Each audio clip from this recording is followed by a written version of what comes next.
This adventure story begins with sweeping shots of Africa's dense wilderness, focusing on a specific region called the Congo. We're introduced to a group of researchers sent there by a private company with a clear mission to fulfill. The team, fully equipped with abundant resources to survive in the forest for an extended period, traveled deep into the Congo. Many explorers had failed before because they carried too few supplies. Once inside, you could easily get lost or separated from your group. Meanwhile, at the company's headquarters, a woman named Karen maintained constant contact with the research team. The leader in the field was Charles, who relayed updates to her and her colleagues. We learned that Charles and Karen were once in a relationship but had separated for unknown reasons, though their feelings seemed far from gone.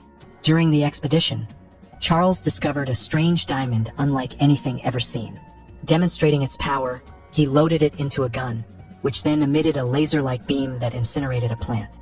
The team realized this rare gem could be an incredibly dangerous weapon. Excited by the discovery, Charles suggested they continue exploring the area where they found it, hoping there might be more.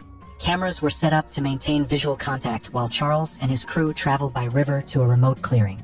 There, they found a wall with a passageway on the other side. One of Charles's teammates went ahead to investigate but never returned. Moments later, something dropped in front of Charles. It was his friend's eye, brutally torn out. Turning around, Charles came face to face with the unknown creature.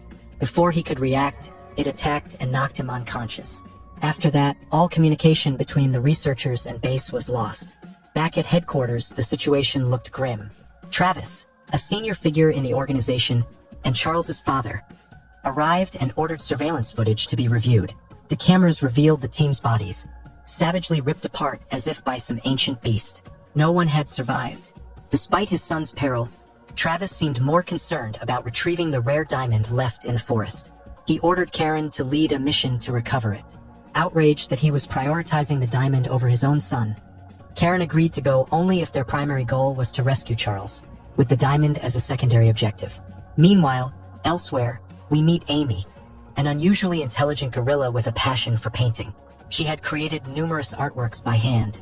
Her caretaker, Peter, who had raised her since she was a baby, arrived, and Amy immediately embraced him.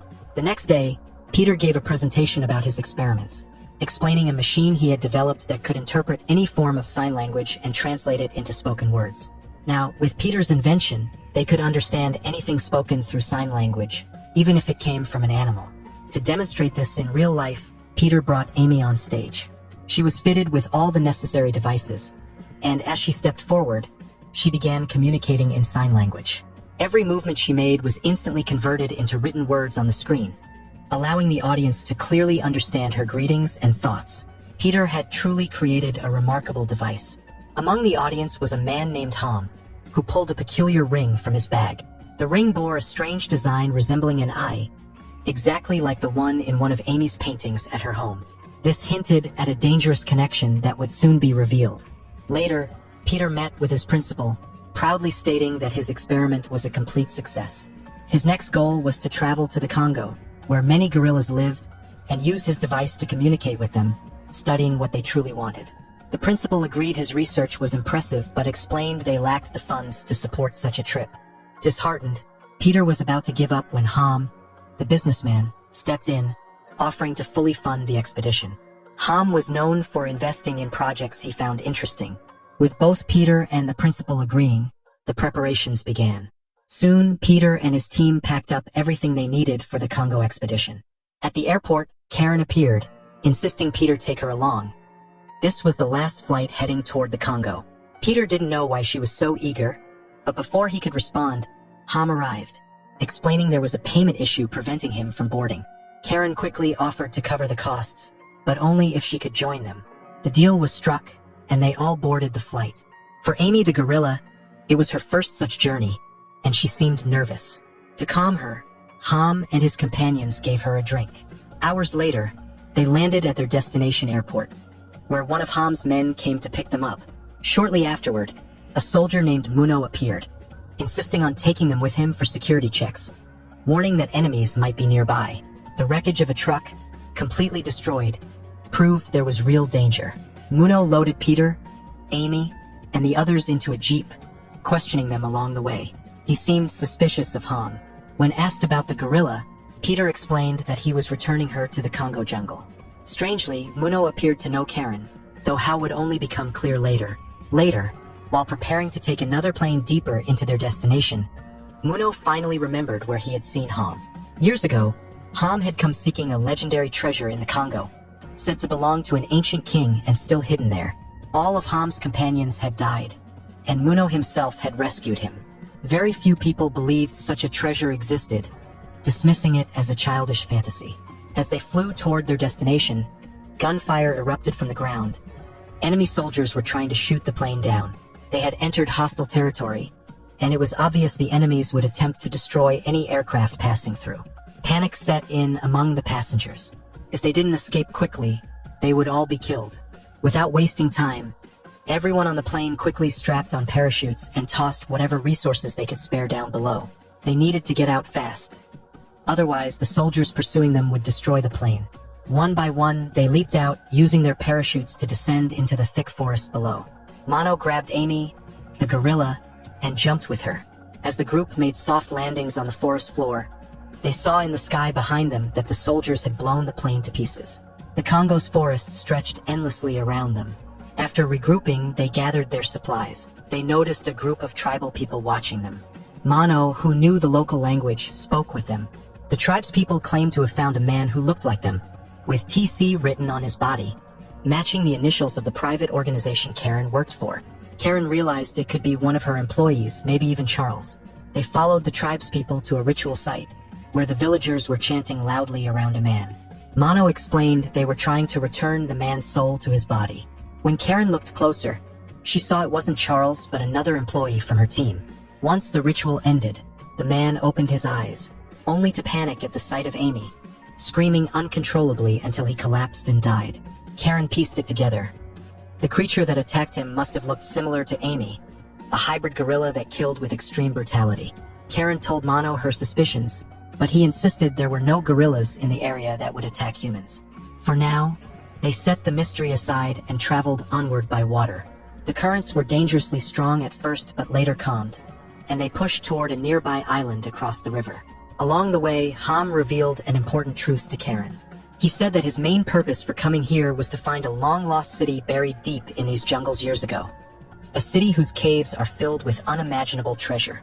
There were said to be diamonds and gems unlike anything ever discovered on Earth. If they could find it, everyone would be set for life.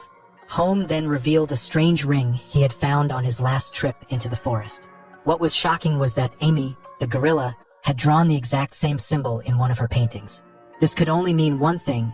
Amy might belong to that very forest and could know about those mysterious caves. If they followed her, she could lead them straight to the spot. But Manu thought Home was crazy, just trying to mislead them, nothing more. As night fell during their journey, they suddenly noticed movement beneath the water. Everyone became alert. Soon they realized it was a hippopotamus trying to capsize their boat. They fought it off and fired shots, creating bursts of light that scared it away. It seemed as if the creature was deliberately trying to stop them, but they pressed on and eventually reached the other side. By morning, they found themselves near massive mountain ranges. Amy grew unusually excited at the sight of the tallest peak. It seemed she had been there before. Karen and Peter were just as surprised, but too tired to investigate further, so they set up camp. Karen's GPS device had stopped working, and as they continued along the mountain path, they came across two diverging routes. Karen suggested one, but Amy pointed left, indicating that was the right way. Given her connection to the forest, they decided to trust her. Soon, they stumbled upon the wreckage of a plane, completely destroyed. Inside, there was no sign of survivors, but Karen recognized the symbols on the fuselage. It was her company's aircraft. It was possible her boss, Travis, had sent soldiers to find the treasure. They likely had no idea they were in hostile territory, and had been attacked and shot down. The team salvaged whatever supplies they could and moved on. Suddenly, a massive gorilla appeared, far larger than normal. Everyone was frightened except Peter, who stood perfectly still. In such a situation, running is the worst thing you can do. You must bow your head, avoid eye contact, and remain motionless. Large animals often become aggressive if you challenge them or flee. Amy also lowered her gaze. The others hid in the bushes, and soon more gorillas appeared. But they didn't attack. They simply left. Following the path, they came across a strange device emitting sound. Karen explained it must have been placed by her company to detect approaching animals, but there were no employees in sight. She wondered if any had survived. As they trailed Amy further, they suddenly froze in awe. Before them stood an ancient temple, long vanished from history. It was spoken of in legends, but many dismissed it as a myth. Amy gestured that this was her home. Holm was ecstatic. His theory was correct. This was the temple that contained the caves of untold treasures. He urged everyone to start searching immediately, though he also warned that in ancient times, the king had stationed soldiers to guard the treasure, and no one knew who or what those soldiers really were.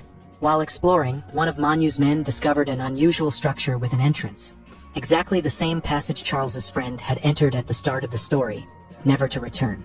The group cautiously stepped inside, marveling at the ancient architecture. Without realizing it, they had made a monumental discovery. Even Manu's team now wanted to find the treasure and claim it for themselves. They searched every corridor for the cave that might hold it. Outside, one of Peter's companions noticed Amy was missing and went looking for her. Suddenly, he heard terrifying sounds behind him. As he turned to look, his face was frozen in sheer terror. Inside the temple, the remaining group noticed strange inscriptions on the walls. Ancient writings no one could understand.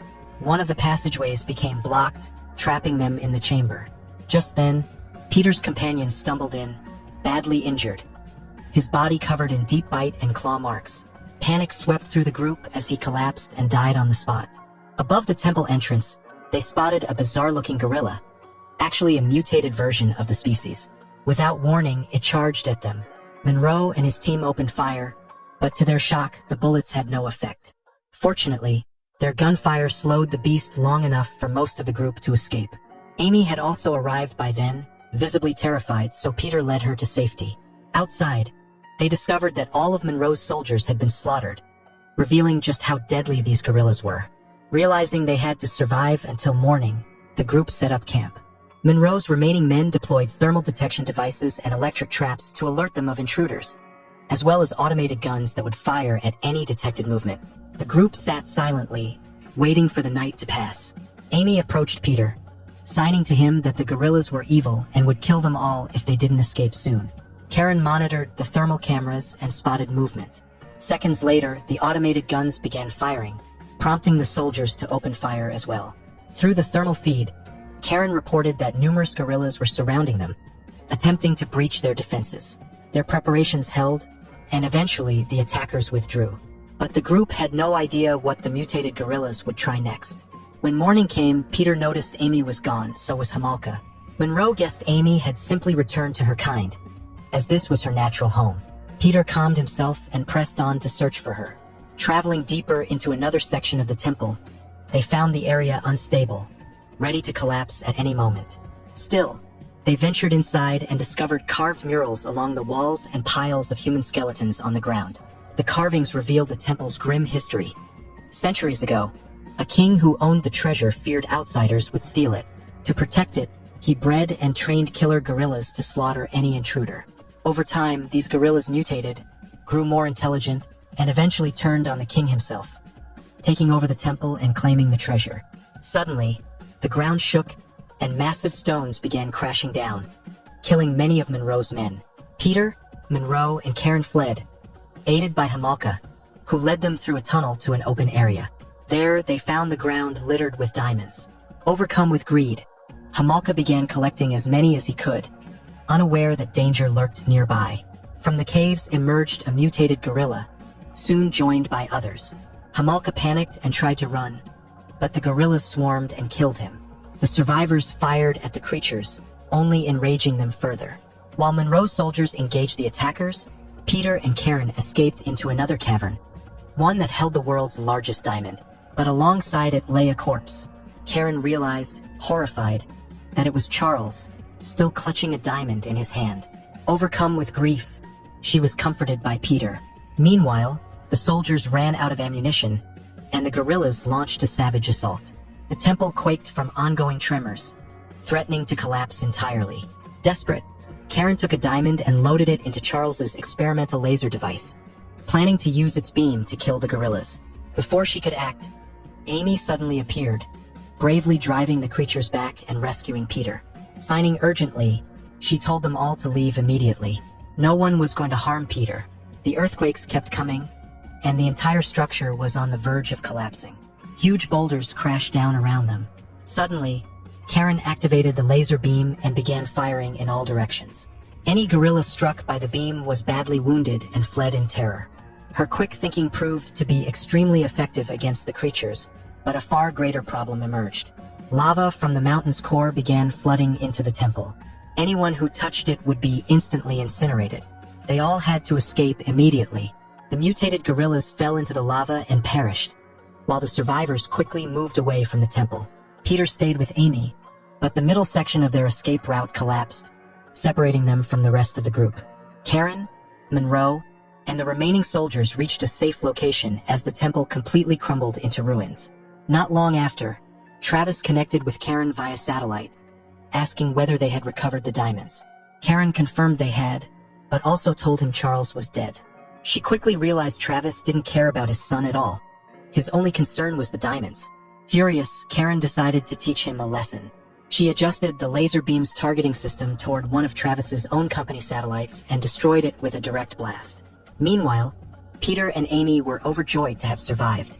Amy kept signing to Peter that good gorillas were also here. Soon, several gorillas arrived, Amy's family. In her own way, Amy was thanking Peter before saying goodbye and leaving with him. The rest of the group reunited with Peter, who felt deeply saddened. They quickly deployed a hot air balloon and left the area. What they had seen in the forest was something few people would ever witness, but they carried those unforgettable experiences with them. And just like that, our story comes to an end.